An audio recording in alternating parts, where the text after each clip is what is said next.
Hi, my name is Alyssa Morris, and the article that I'm going to be reviewing is Preventing Challenging Behavior, 10 Behavioral Management Strategies Every Teacher Should Know. This is by Emily Sobek and Megan Reister. The importance of behavioral management strategies. Sobek and Reister state, unfortunately, students in poorly managed classrooms tend to engage in more time off task and demonstrate lower academic achievement, while teachers experience a decrease in instructional time and higher levels of frustration. With the implementation of behavioral management strategies that are listed in this article, classrooms should run smoother and students will be more on task. The article lists 10 different strategies. I personally picked the ones that I found the most insightful, but I would highly recommend that every educator or inspiring educator reads this article because it is so insightful and it lists so many different strategies. The first strategy that I chose is to incorporate choice. According to Sobek and Reister, offering students choices throughout the school day has been shown to be an effective and relatively easy implement strategy to prevent problem behavior, increase time on task, enhance social behavior, and encourage intrinsic motivation. It also helps develop self-regulation skills. You could do this through the choice of task or the sequence of tasks. Students complete their work in the method or the order of their choosing. I remember task cards in school, and I loved being able to choose how to complete my work, and that's kind of what I think of there. And then there's also the choice of consequence, which I didn't think of, but I've seen my own teachers demonstrate this throughout the years. It is where students choose the consequence of completing their worksheet, like coloring or computer games. When I was in school, a lot of my teachers had word searches printed out, and I really loved those, so I would want to do my work just so I could go do one of those.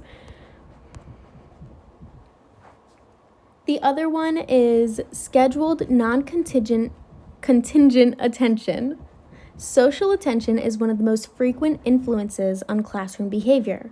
If a student is receiving enough attention, then their need to act out to receive attention should be minimized. Scheduled non-contingent attention is where a teacher schedules time to give a student positive attention away from their misbehavior. Some examples of this would be a walk, a conversation where you let the student tell you a story, or having lunch together. And the third strategy that I chose is the opportunity to respond. By giving students the opportunities to respond during a lesson, overall engagement is increased. It keeps teachers moving at a quick pace, and it helps create an environment where students are on task. Teachers can incorporate this strategy by preparing questions and prompts prior to their lessons.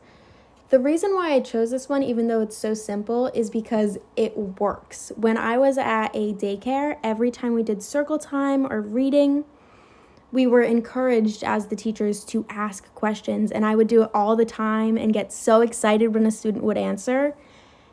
And because of this response, the students would want to pay attention, and they'd be so engaged and excited to just state what they're thinking, and it's such a good tool. I fully recommend it. In this article, there are more strategies. Here are some of them. I have positive and negative reinforcement, behavior-specific praise, the good behavior game, pre-correction, and mystery motivator. All of them are super interesting, and some of them are things I hadn't heard of before, but I have seen them implemented. Like the mystery motivator is where you tell the kids that there is pretty much a good reward that is to come if they continue to behave well, but you don't tell them what that is. It could be something like a pizza party or extra recess time, but it's more exciting for them because they don't know what it is, pretty much. For my discussion questions, I have you ever seen any of these strategies demonstrated by any of your teachers? And how could a teacher benefit from researching behavioral management strategies? Thank you for listening to my presentation.